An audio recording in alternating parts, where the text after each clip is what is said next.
Good morning, everyone. Welcome back to ECE 20002. This is our big day for review of material that will be on exam 2. Remember, exam 2 covers lecture sets 3, 4, and 5. You won't see MOSFETs. You won't see purely ODE solutions to things on this exam. And if you want to know the relevant chapters in your book, look at the first slide of each of the lecture sets. We have one request already to deal with a Bode plot example with imaginary or complex poles. We have one of those prepared in the homework review exam 2 document. And we have another example with a series parallel R parentheses LC circuit. So not purely in series, not purely in parallel. If you have any last minute things you want help with, this is the time to use Piazza.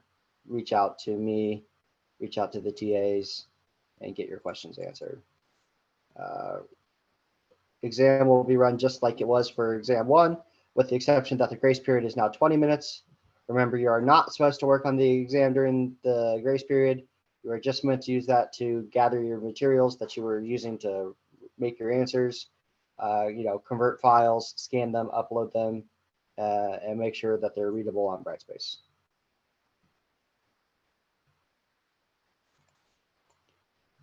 We have one request for ZIR and ZSR. Okay. 0 input response, 0 state response. We'll see if I think I have something prepared for that. Hopefully I get to it.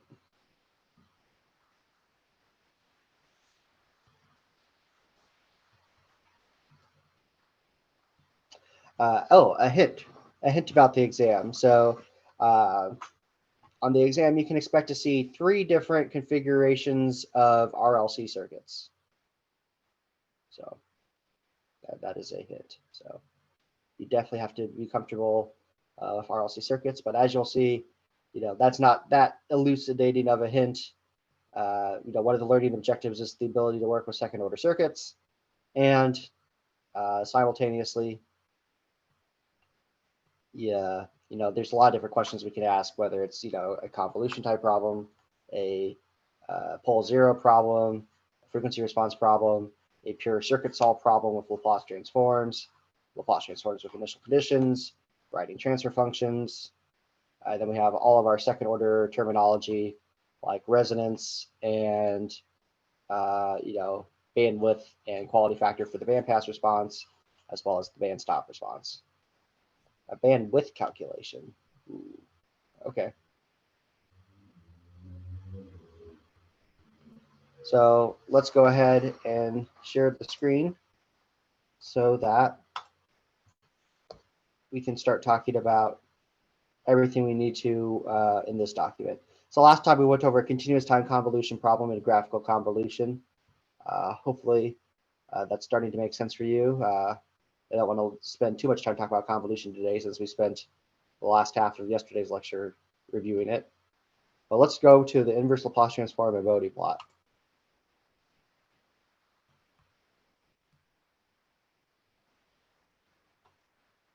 Okay. So here's problem 3. So consider this transfer function. H of s is equal to -2 times s plus 2 in the numerator and s squared plus 10s plus 169 in the denominator. So perform the following tasks. Create a pole zero diagram, find the impulse response h of t and plot it, and then make a Bode plot for this transfer function.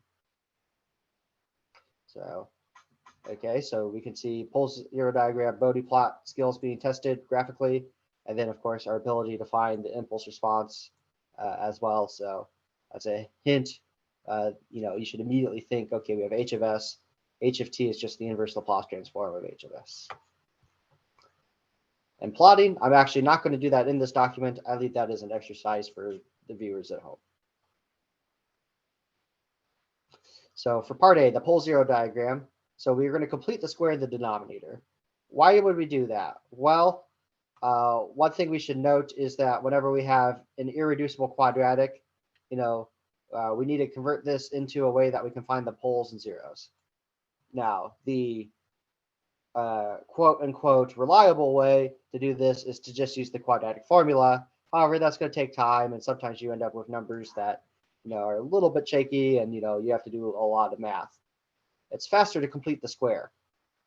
So what we do is we look at the first two terms, the ones with s squared and s. Make sure the leading term of s squared is 1. And then what we're going to do is we're going to take the term in front of the linear term, divide by 2, and then make it s plus that term squared. So notice when we expand this part, we get s squared plus 10s, matches the first part, plus 25. So what we need to do is borrow 25 from the last term. So we take 169 minus 25 and we get 144. And my contention is that this tells us the poles and zeros very quickly. So the zeros is obviously a 0 at 2, s equals 2. And in the denominator, we get that there's going to be a pair of poles at -5 plus J12 and -5 minus J12. Why is that? Well, suppose we plug this number into the denominator. The 5 cancels out, and we're left just with an imaginary number squared. And since we're adding something, the only way we can get rid of it is by squaring an imaginary number to get the negative number to cancel out the denominator. So we'll get s equals -5, and then that cancels out. We're left with J12 squared. J12 squared is -144, which makes this whole denominator 0. So this is basically saying the opposite of this is the real part, and the square root of this is the imaginary part, plus and minus. So we could just take this directly to the pole 0 diagram. So we have a real 0 at plus 2, and then we have a we have our poles at -5 plus J12, -5 minus J12.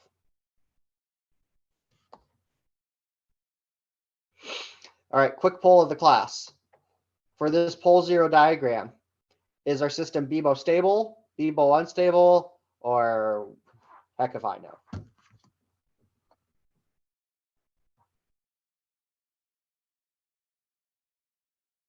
So we have this 0 over here with positive sigma value, and then we have negative sigma value, and then positive, negative imaginary value, j omega values for the poles. BIBO stable, BIBO unstable, or can't tell.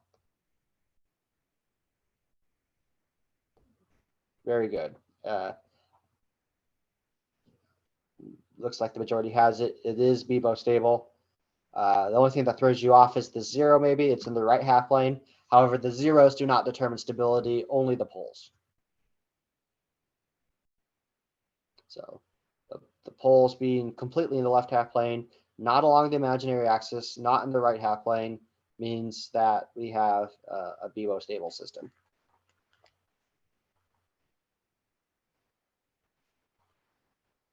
Right. I want to add that if there is a 0 at exactly at the imaginary axis and one on the right of the imaginary axis, then that means it's marginally stable, right? If you have 0 left and right of the imaginary axis? No, 0 at the right and 0 exactly at the middle.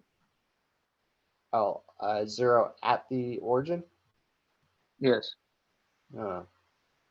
That's marginally I mean stable? poles. Yeah, if it's a poles in the exactly in the middle and one to the right, that's considered marginally, right? I'm not sure. I'm thinking like what that would be. So you basically have like s times s minus 2 in the numerator. I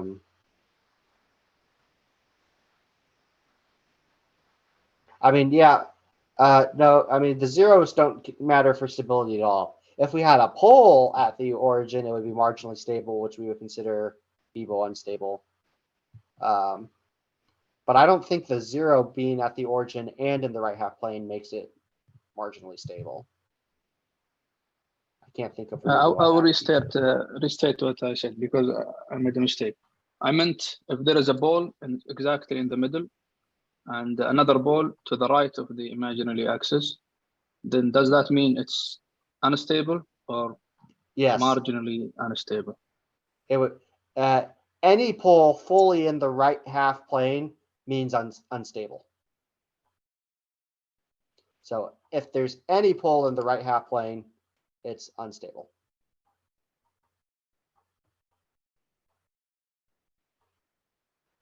Thank you for your question, Salim. And Pranav, a 0, it means a value that we know is not in the full response, depending on its multiplicity. So if you excite the signal with, if you excite the system with a signal that has, a multiple pole at the 0, where the multiplicity of the input signal pole is higher than that of the system 0, you will still get it in the full response. So a 0 means a value that is potentially not in the full response.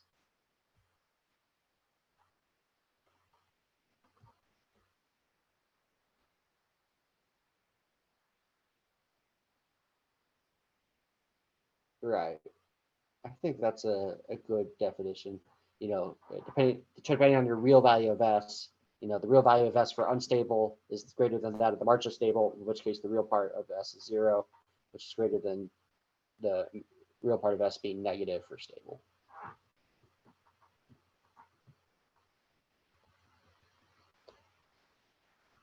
Good discussion on this follow-up question.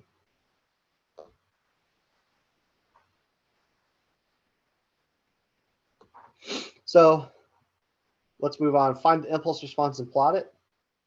So the impulse response, h of t, is just the inverse Laplace transform of the transfer function. Remember, h of t is the Laplace transform pair with the transfer function. It's best to work with the factored form of the transfer function used in part A. So we'll use this form of the transfer function because it's going to be very helpful to us when doing the inverse Laplace transform. So first of all, what we're going to do is, we'll take the transfer function, and then we manipulate the form so that we get s plus 5 in the numerator as well. Why do we want that? Because our Laplace transform table basically has something of the form s plus a over s plus a quantity squared plus omega naught squared. So if we open exam tables,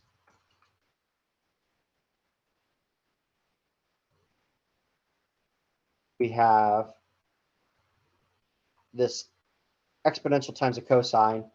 We get something of this form as long as we have s plus a over s plus a quantity squared plus omega naught squared. So that's why we're going through this effort of, adding 0 to the numerator to get the right form. So I'm going to add 7 and subtract 7. So I get s plus 5 and then a minus 7. Or I can think about it as borrowing 5 when you don't have 5 to give. So that, you end up with a negative 7 when you combine what you don't have with 2. So we separate these. So, we have addition, subtraction in the numerator, so we can just keep the same denominator separated. So we get negative 2 quantity s plus 5. And then we'll get minus 2 times minus 7, which is plus 14, 1 over s plus 5 quantity squared over plus 144. However, we also need to massage the sign-like term to match the desired form of the Laplace transform pair table. So if we go back to our exam tables, we see, we have the s plus a quantity squared plus omega naught squared in the denominator. We need a copy of omega naught in the numerator. So when we do that, we need to, put 12 in the numerator. So that also means to keep the equality, we need to put 12 in the denominator. So we get something that looks like this. So we'll get minus 2 e to the negative 5t cosine of 12t plus 7 6 e to the negative 5t sine of 12t all times u of t. And then, as some of you are probably learning from your homework 4 scores, you cannot forget the u of t. It is an integral part. Oh, that was a bad pun. You cannot forget the U of t because it is a necessary part of your answer. These are very different functions if you look before t equals 0, if you don't include the U of t. So you must include the U of t whenever it's required. Your Laplace transform table is very explicit with U of t, U of t, U of t, U of t. Sometimes it's U of t minus t naught if you have the time shifting complex exponential in the frequency domain. Okay, but do not forget the U of t.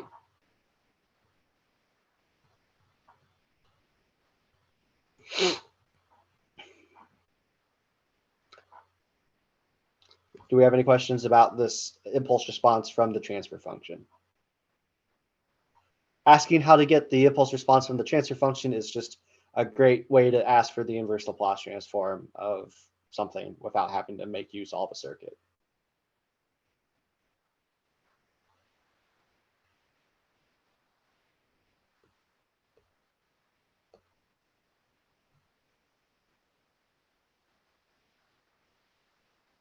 Seeing no more questions, let's do what everyone's been asking for, the Bode plot for this transfer function.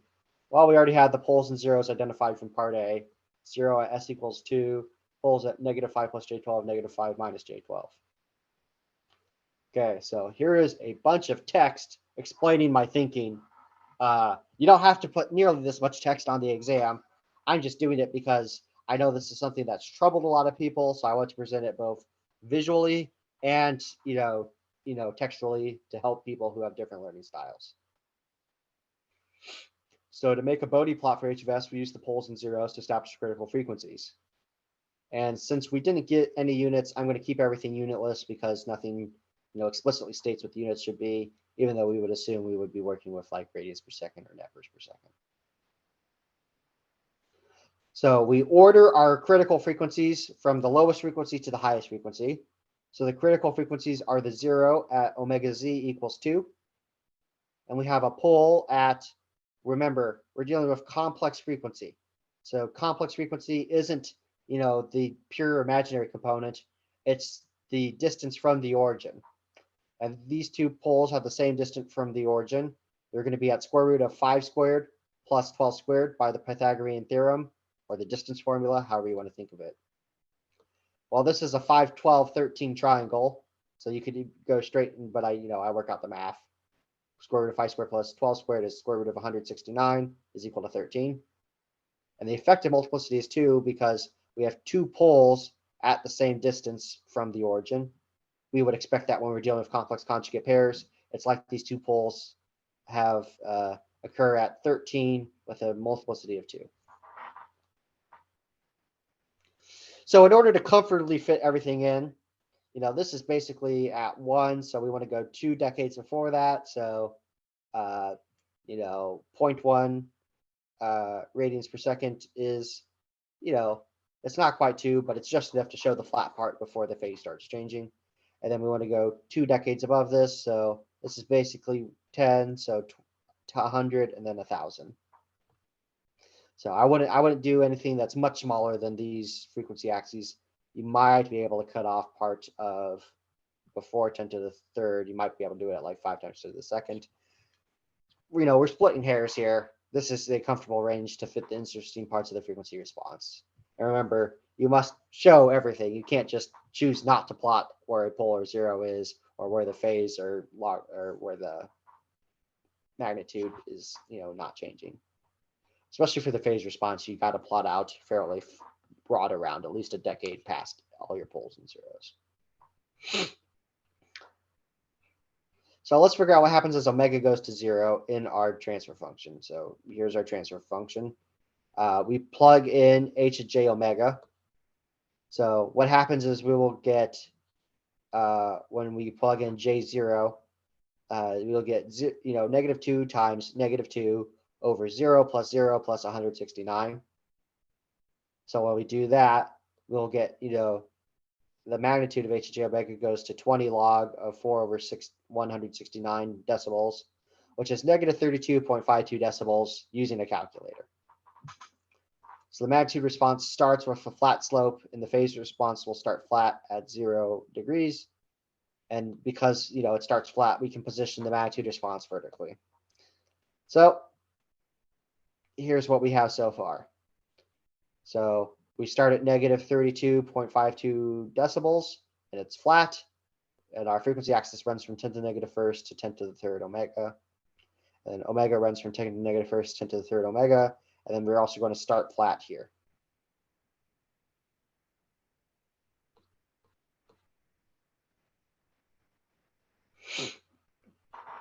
Okay. So what we're going to do is position the magnitude. We positioned it. We'll apply the pole and zero rules as they occur, counting multiplicity. As omega goes to infinity, then h of j omega goes to negative infinity. How do we know that? Well, because the order of the denominator is greater than that of the numerator. So as we plug in, j infinity everywhere, we get that, okay, we get something that, will trend off, towards infinity. It'll behave like 1 over s in the limit, or negative 2 over s in the limit. But, regardless, that'll basically go to negative infinity with a slope of minus 20 dB per decade. The phase response ends at, okay, this is going to be a little bit more complicated. We've got, a 0 in the right half plane and then 2 poles in the left half plane. If you apply all of your rules and just say, each pole contributes, negative 90 degrees, the 0 would normally contribute plus 90 degrees. However, it is a right half plane 0. So if we go back to our rules for pole 0 plots, anything in the right half plane does the opposite in phase. So instead of contributing plus 90 degrees, a right half plane 0 contributes negative 90 degrees. So we'll get 3 instances of negative 90 degrees. So the phase is going to end at negative 270 degrees.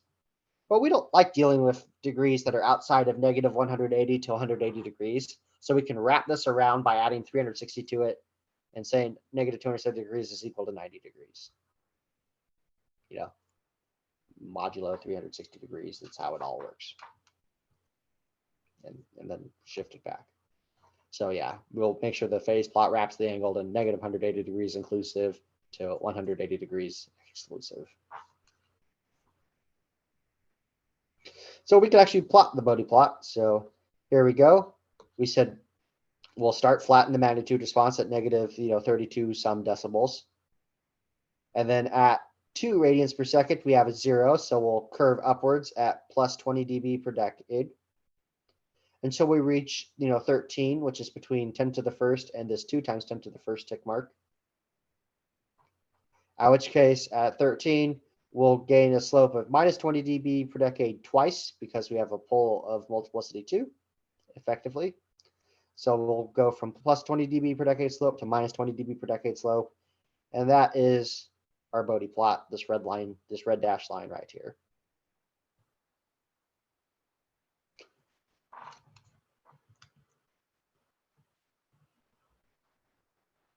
Now our phase response is going to be a little bit more complicated. It always is. We're going to start at 0 until we reach 1 decade before 2. So at 0.2, we're going to start sloping down at minus 45 degrees per decade.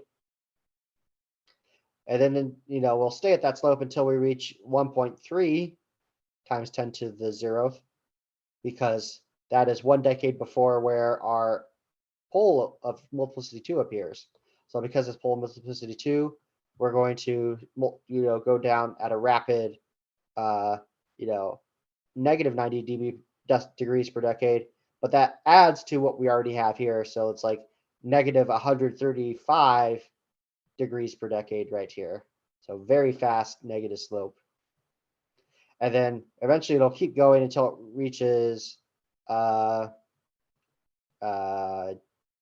times 10 to the first, in which case it, evens out so that it's, only going at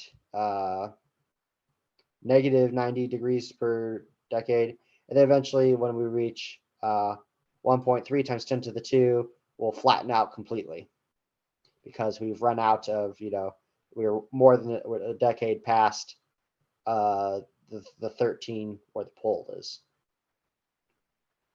Now, this would happen, all the way down to negative 270, but we wrap back around. So when we reach negative 180, we wrap back to positive 180 and then go down. So that's what's happening here. Don't get confused by the wrap. It's just there to keep everything within the same bounds. So you should never have to plot outside of negative 180 to 180 degrees if you wrap your angle.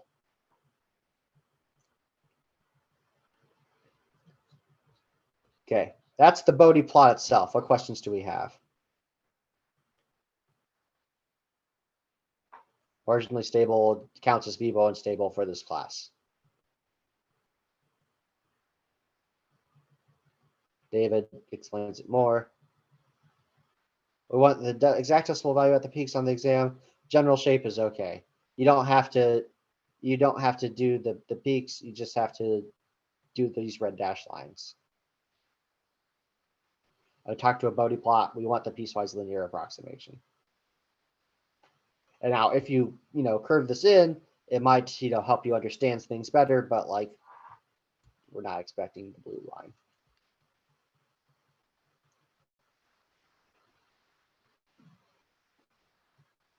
You only need the red dash segments, and you don't have to dash them on the exam. You can do just gray lines if you'd like. That's what works. However, if this were a homework assignment or you're an actual engineer in the field, you probably do want to, either plot the exact frequency response or, just approximate it by adding some curvature. So at h of j2, which is our zero frequency, we expect to be 3 decibels above, the negative 32.52. So we at negative 29. So we can add that point there. And we have this asymptote. Furthermore, at h of j13 is a resonant peak above the intersection of the asymptotes. So because we have these complex poles, we get a resonance phenomenon. So we know we're going to be above the asymptote. How high above the asymptote depends on the quality factor Q.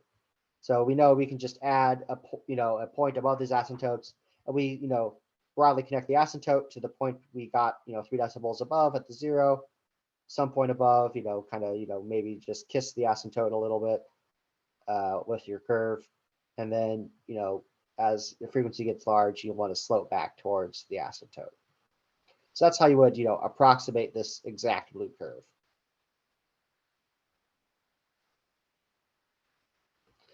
And adding, always harder to work with the phase plot. I feel like that's just a general rule. But we know which direction the curve approaches zero and plus 90 degrees.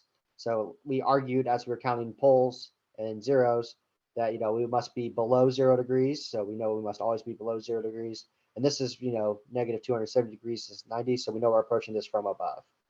So we can, figure out the curvature going, towards 0 and towards infinity in angular frequency. Because of the way the arctangent function works, we know we're going to overshoot here. And if we didn't have that other pole, we would undershoot, and by overshoot, I mean real angle is greater than the asymptote. And then here the real angle would be less than the asymptote if we didn't have the pole. But the pole throws everything off. And because it's a resonance, that means that the angle changes faster than expected near the pole. So that means it changes less fast than expected, speeds up, accelerates, and then it stays way off the asymptote and then comes back. So it would be pretty hard to get the exact shape on the exam or on anything without using a graphing utility, really. It's really hard to get it even if you're just guessing, but you can approximate it, but that requires supervision of like a senior engineer who knows how to work with Bode plots. This just takes a lot of practice, and you're not going to, and when I say a lot of practice, I mean more than a semester's worth of working with Bode plots. I had to remind myself of these rules, just for this example.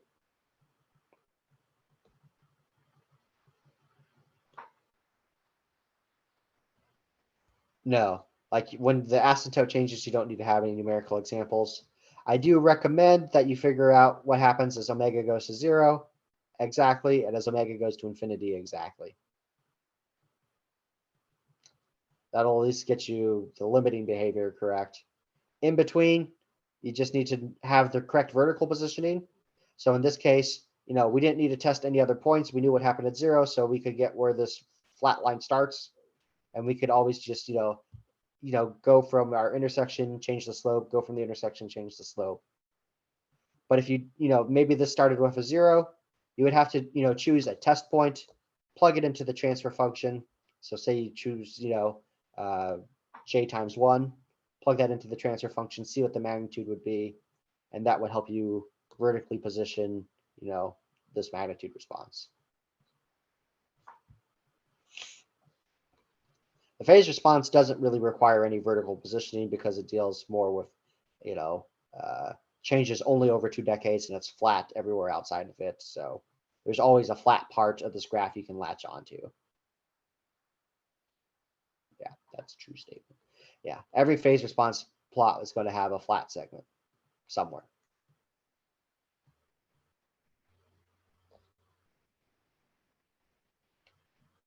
Hopefully that answers your question, so on.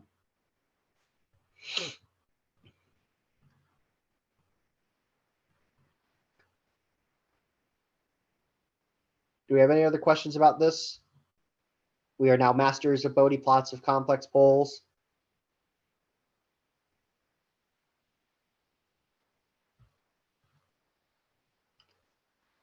That's facetious. No one's a master without, taking more than a semester to do this. Oh yeah, big time. Okay, feel pretty good. Excellent. Excellent. So obviously where this comes in handy is if we have like a bandpass circuit, so like the series RLC or the parallel RLC circuit, you get the bandpass response, in which case, you basically get a line up because you have a 0, and then you get, so it basically looks like, forget this flat segment. It basically looks like this and that. Except the 0 is at 0, so like you would basically get this triangle shaped Bode plot for the bandpass response. If you want, plug in some values for that RLC stuff at the end of lecture set 5 and see what magnitude response and free phase response Bode plot you get.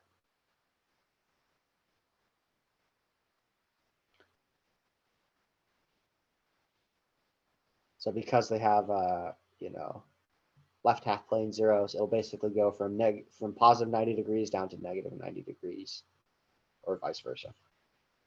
A little bit easier to plot a bandpass response. And at the center frequency, it should be exactly 0 degrees and reach the maximum.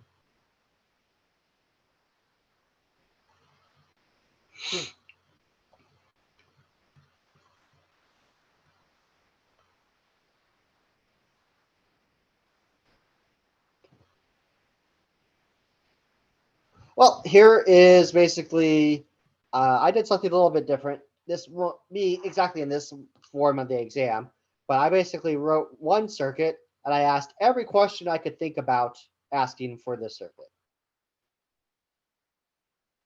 So we have a series parallel R comma L or R parentheses LC circuit. So we'll have a series resistance, and then we'll have this parallel L and C. So perform the following tasks. So one is write a transfer function for the circuit starting at rest. Write the pole zero diagram for H1 of S using values RS and blah, blah, blah. Find the quality factor. Find the impulse response and plot it. Make a Bode plot. Identify the resonant frequency. Write the transfer function for a second transfer function. Another transfer function step response. 0 state conditions, and then 0 input conditions. So Salem asked about 0 input and 0 state. Do we want to do the bottom part first, where we can, talk about response decomposition a little bit? Or do we want to go up and just kind of tackle things in order, where we talk about pole zeros, diagram, Bode plot, and then resonance is its own thing. So I guess we have this topic, or the resonant frequency. Which do you want to see first? It can be done AJ wants to do it in order. In order sounds best. In order is good. Okay, I'll do it in order, and then if I at 10:45, if I haven't gotten to 0 input 0 state, like get my attention. I want to do it. Okay. So first of all, here's our circuit. Let's draw it in the complex frequency domain using impedances. And notice we say the circuit starts at rest. So we'll just draw it with at rest things. So the resistance becomes Rs. The impedance of the inductor is S times LP. The impedance of this capacitor is 1 over SCP. And then we'll have, we'll denote the current through the resistor is I sub Rs of S, and the input, goes from being Vn of T to Vn of S. You must label things as being functions of S if you're drawing your S domain circuit. Don't do a mismatch of both. You don't have to use the generic symbols. You can use the actual, jagged, curly, or parallel symbols for the components if you would like. I use the generic symbols because that's fine. But you must label things. Always label your sources, and you always label your circuit elements too. So we note that if we were to find IR of S to Vn of S, that is just saying the equivalent admittance of this circuit, right? Because we're, the current that runs through this runs through the source as well, and the whole circuit.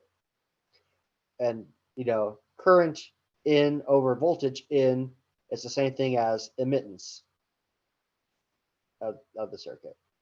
So we calculate the input admittance using series and parallel formulas. So Yn of S is equal to 1 over the equivalent impedance. So the equivalent impedance of this in series with the rest of the circuit is going to be, well, all things reciprocated, Rs plus, well, the impedance of this, of stuff in parallel, is the product of the two things over the sum. Remember, you cannot do a parallel formula by taking the product of three things over the sum of three things. That is not how the formula works. Remember, the formula, to be formal, is that the 1 over the impedance of things in parallel is 1 over the impedance of the first thing plus 1 over the impedance of the second thing. For two things, it works out to the product over the sum. It does not work out that way for three things or more. So I just use the product over sum formula because it's fast. So SLP over times 1 over S C sub P is all over S L sub P plus 1 over S C sub P. You work out the math. Okay, I'll bring S C sub P to the denominator, multiply it through, leave this on top. And then I get a common denominator of S squared LP CP plus 1. So I multiply this through, multiply that by 1, then still have the L sub PS. And then I reciprocate that whole fraction. I don't like complex fractions. So please, when you see a transfer function, if it says, if you're preparing for the inverse Laplace transform, you got to get rid of complex fractions. But in general, like, your life is easier when you get rid of complex fractions at some point. So don't just leave it without getting rid of the complex fractions. And by complex fractions, I mean you have a fraction in the numerator and a fraction in the denominator.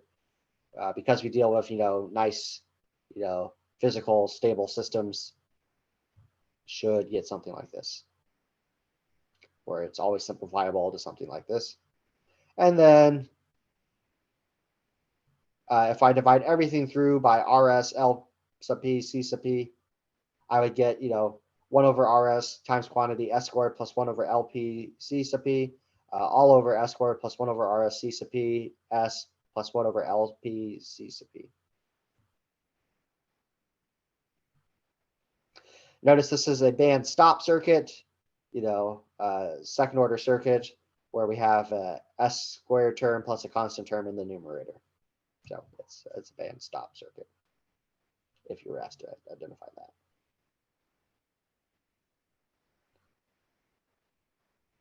If you're fast, you can do it all. Yep. Bandwidth here be just 1 over R S C sub P? Yes, it is. The undamped natural frequency is also 1 over LP C sub P. So that's omega naught, which is also omega M. And this is, of course, 2 times sigma P, or just the bandwidth right here. Good catch, AJ. That's the fast way to get those things. So substituting values into the transfer function. So we have these values, which I use fairly big values, or realistic values: 1 k ohm, 100 microhenry, 10 nanofarads. Plug them all in, you get something like this. So the poles are at, work this out, -5 10^4 nepers per second, plus J 9.98749 times 10^5 radians per second.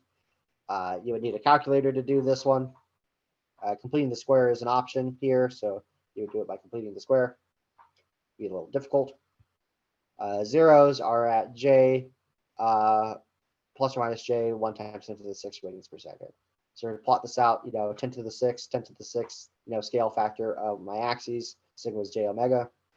So we get, zeros at plus or minus 1. And then over here at, negative 0.05 times 10^6, we get, X for the poles here. So notice that, they are on a circle and they are very close to each other. So the quality factor comes from identifying parts of the band stop transfer function. So we know that the band stop transfer function 1 over RS 1 plus omega M squared over S squared plus B sub omega S plus omega M squared. Sure enough, that's exactly what AJ was pointing out. So we know that this is the bandwidth. This is the center frequency. And Q is just the center frequency over bandwidth by definition. So we got this. So we get Q is equal to 100. Oh, 1 second. That is a scary looking bug. What kind of bug is that? That's a locust.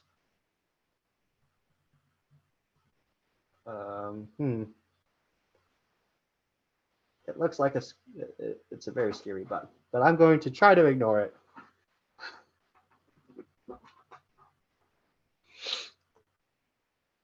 Can we kill it for extra credit? We believe in you, Michael. Okay. It's just a little bit. That's a big bug. That's like bigger than a quarter. Anyway. Back to the more compelling thing, which is ECE 20002. All right, so now we asked for a different set of values. These are the smaller, easier to work with. 1 ohm, 0.1 Henry, 0.1 farad. Find the impulse response. Plug in these values, you get much nicer numbers. And impulse response is the inverse Laplace transform of the transfer function. So you work it out. Remember, okay, you're going to get because they have the same order in the numerator and denominator, you need this K for a constant out front. And then because we have a complex quadratic factor, we're going to need A1S plus A2 in the numerator when we do partial fractions. Do not forget the linear term. When we have an irreducible quadratic in our denominator, we must have a linear and a constant term in the numerator. Equate these two things, kill the fractions by multiplying through by the denominators. So we get S squared plus 100 equals K times quantity, S plus 5 quantity squared plus 75, plus A1 times S plus A2. So I evaluated with S equals 0. And then here's the nice thing. I can make the left-hand side go to 0 by plugging in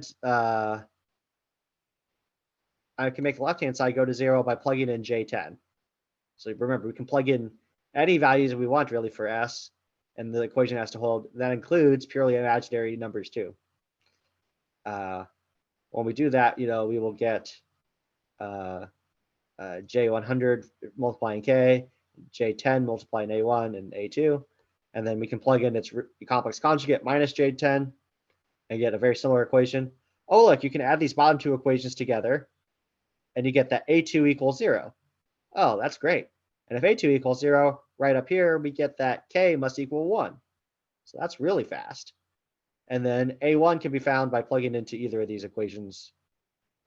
So like you don't even have to break out the calculator to do this if you're very smart about which values of S you choose. You rewrite the transfer function. And then, okay, we need to make this an S plus 5. So if we multiply, put S plus 5 here, we'll get a 10 out front. We need to subtract the 50 that we added. So we break up the numerator, 1 over 1 minus 10 times S plus 5 over this, where we had to get S plus 5 to match this form for our inverse Laplace transform table. And then we have to, include our natural frequency here. So we get 50 over 5 root 3 times 5 root 3, blah, blah, blah. Work this out. We get 1 Siemens per second delta t plus e to the negative 5 nepers per second t times quantity minus 10 cosine 5 root 3 radians per second t plus 10 root 3 over 3 assigned to 5 root 3 radians per second t all times u of t Siemens.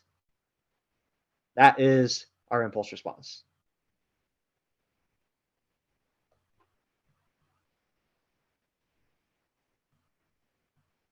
Questions?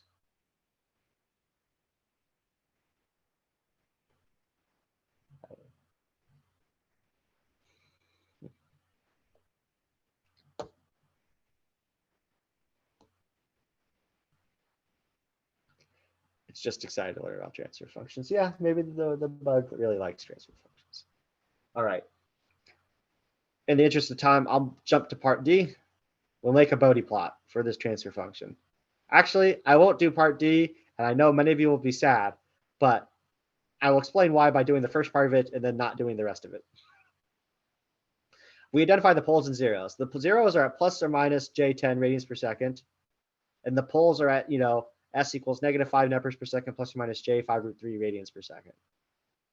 If you work it out what the critical frequencies are, it's the distance from the origin. This is just going to be at 0 at 10 radians per second, effective multiplicity of 2. And there is a pole at 10 radians per second, effective multiplicity 2. There is a 0 and a pole. They're not in the same place in the S world, but they're the same distance from the origin when we look at the frequency response. So the critical frequencies, heavy scare quotes, are the same, and they have the same multiplicity. We'll plot from negative 10 to from 10 to the negative first to 10 to the third radians per second. However, the fact that the poles and zeros overlap basically means nothing happens. So as omega goes to 0, we'll get 0 dB, by plugging it into this transfer function. Plug in 0, we'll get 100 over 100, which is 1, which is 0 decibels. I'll start with a flat slope, and the phase response starts at 0. We can position the magnitude response vertically. As omega goes infinity, it also goes to 0 decibels. So it ends with a flat slope, and the phase response ends at 0. And make sure the phase plot wraps. So believe it or not, because the poles and zeros overlap precisely, same multiplicity, all these rules basically cancel each other out at the same time, and we're left that the Bode plot is just a straight line at 0 for the phase magnitude response, and the phase response is just a straight line at 0 degrees. Now that wouldn't be a very interesting circuit. The reality is much more complicated. This degenerate case really breaks down what Bode plots are capable of doing with the piecewise linear approximation. It needs to be non-piecewise linear. So reality, what this is it starts at 0, and then we have a vertical asymptote at 10 to the first, and then it goes up on the other side of 10 to the first and goes towards 0 again.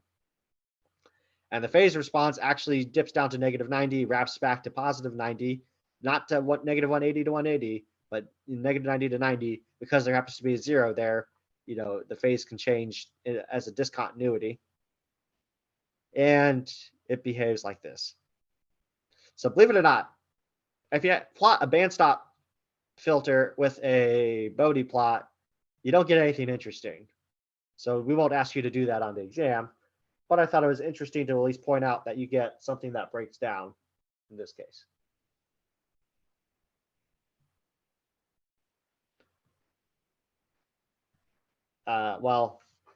Technically it's neither a left-hand pole or a right-hand pole if the pole is on the imaginary axis. It's that marginally stable case.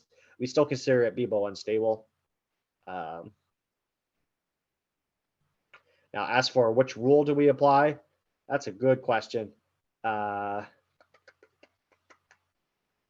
a pole is exactly on, how does it change the phase?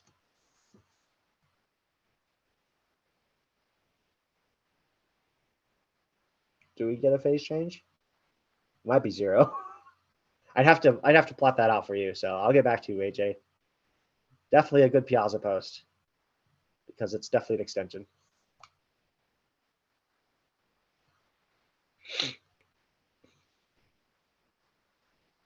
Okay.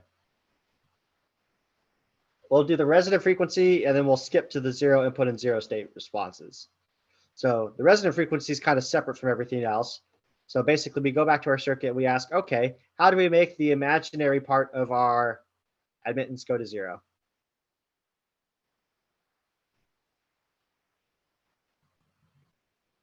Right, imaginary part of yn of j omega go to 0. Obviously, don't forget to plug in j omega. If you just plug in omega, that's something completely different. Okay. So we manipulate the transfer function h1 of j omega to achieve obvious real and imaginary parts. So I did it symbolically. 1 over rs s squared. We plug in j omega. Remember, take j omega and square it. J squared is -1. Omega squared is just omega squared. So we get negative omega squared plus 1 over L sub p c sub p. And then we get a negative omega squared in the denominator, a j omega, and that. Now, we basically have 1 over LP c sub p minus omega squared as the real part, and then omega over rs c sub p as the imaginary part. We can multiply by the complex conjugate of the denominator. So it's the exact same thing as the denominator, just with a minus j omega naught rs c sub p. Well, then we'll get the real part squared plus the imaginary part squared. We'll have to multiply through on the numerator, and we get this. So we get a real part over a completely real number, plus an imaginary part over a completely real number. So this is very clear real and imaginary parts. So work in rectangular form when you're dealing with finding resonance frequency, because it allows you to set the imaginary part to 0. So the resonant frequency causes the imaginary part to go to 0. The numerator of the imaginary part is 0, so create the condition we can solve for this. So the only way we can get this to go to 0 is if the thing in parentheses, because it's the only part that depends on omega, goes to 0. So we get omega r cubed minus omega r over L sub p c sub p. We factor omega r out of this, and we get omega r equals 0, or omega r is equal to 1 over square root L sub p c sub p, which is just the natural frequency. We said earlier that when we don't have a purely series and parallel circuit, we don't expect to get the resonant frequency to be the undamped natural frequency. However, this case is a special one because the circuit is not purely in series and parallel. The reactive components, the L and the C, are just in parallel with each other. So because there's no intervening resistance in that loop, they act as though they can resonate at their natural frequency. And the less interesting case is, at DC, oh yeah, if you apply DC, you don't get any imaginary part of reactance. It's not very interesting.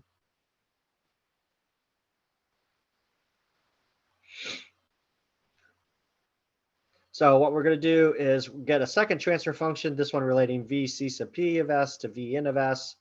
And this is just using voltage division. So we already have some of this work before, so we can reuse some of our work because, we basically found the impedance before, the total impedance before. We just need the impedance of this part. Simplify, simplify, simplify. We get something that looks like this. This is a band pass transfer function.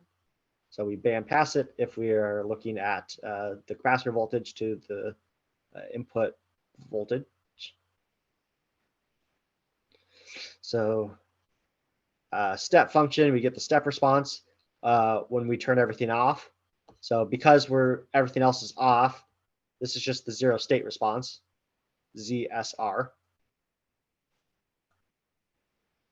And ZSR, we get all of this, you work it through. Oh, wait, you get this, you work it through. VC sub P of S equals V in of S times H of S. So V in of S is here. Here's H2 of S. plug in values. We note that the S cancels out, and we can get this into the correct form by basically saying 10 and then 5 root 3 over 5 root 3. And then we introduce everything with our units at the end. It's up to you to plot it if you want to plot it on your own time.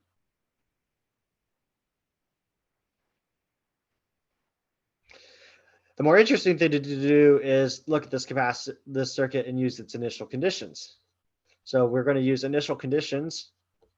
I have to scroll back quite a ways. 2 volts across the capacitor and then 0.5 amps through the inductor. So we find the 0 input response by ignoring the input, turning it off. So that replaces it with a short circuit. And then in the S domain, we'll note that everything will be in parallel when we turn off this. So we're left with a parallel RLC circuit when we just deal with this.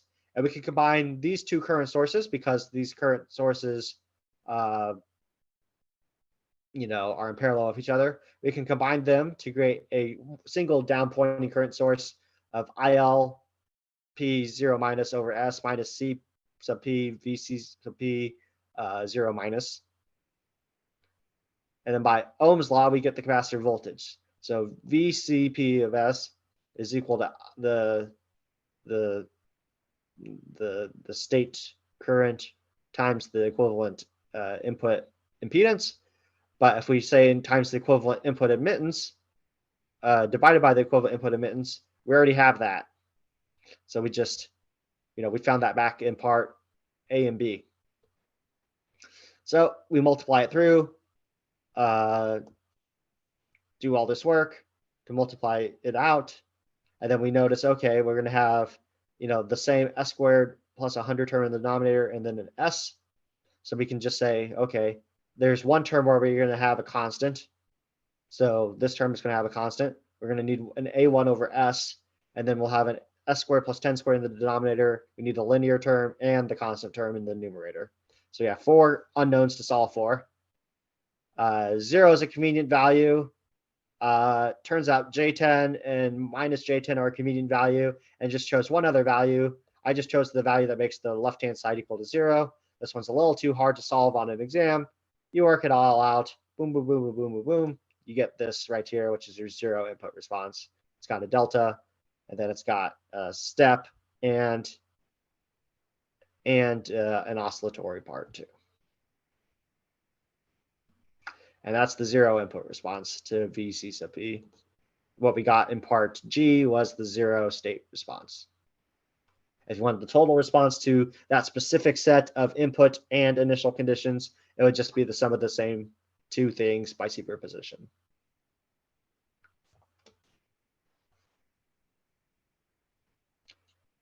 Questions?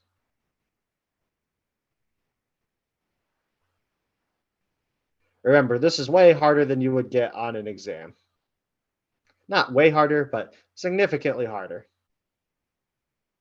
Yeah, it's also resonant when Zn is equal to infinity. So it's equal to 0 or infinity. I mean, it depends on the situation and the transfer function. Cecilia, did you have a question? No. No question. Okay.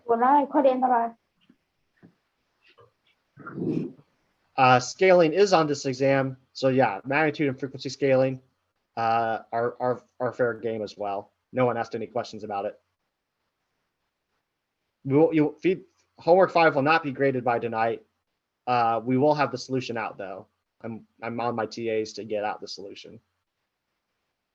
If you have specific questions, you can try to email me about what you think the answers would be, but I really just got to push the TAs to get that out.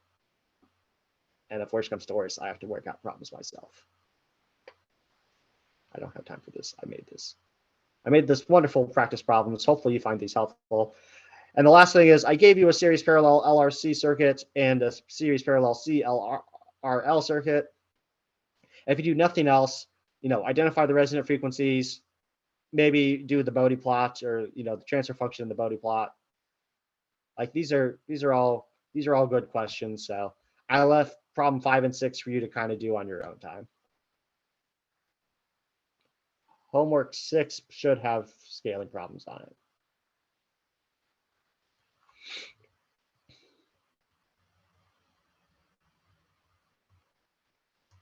There's a lot of things on problem 6, or homework 6 rather.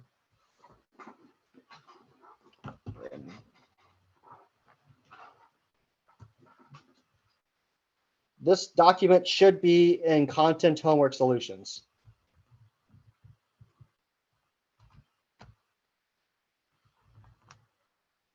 The answers for problem 5 and 6 of the exam 2 review, if you do them symbolically, I'll be able to tell you if they're right or wrong. But I don't have it pre-made. I don't have prepared solutions. I ran out of time. I was in office hours for 9 hours yesterday. I was bored enough that I could work this out, but I got to focus on getting the exam itself solved, because I still haven't solved the exam.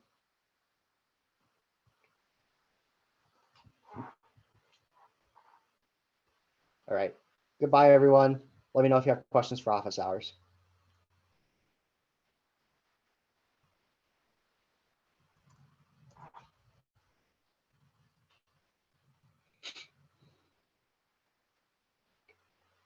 You're welcome. Goodbye.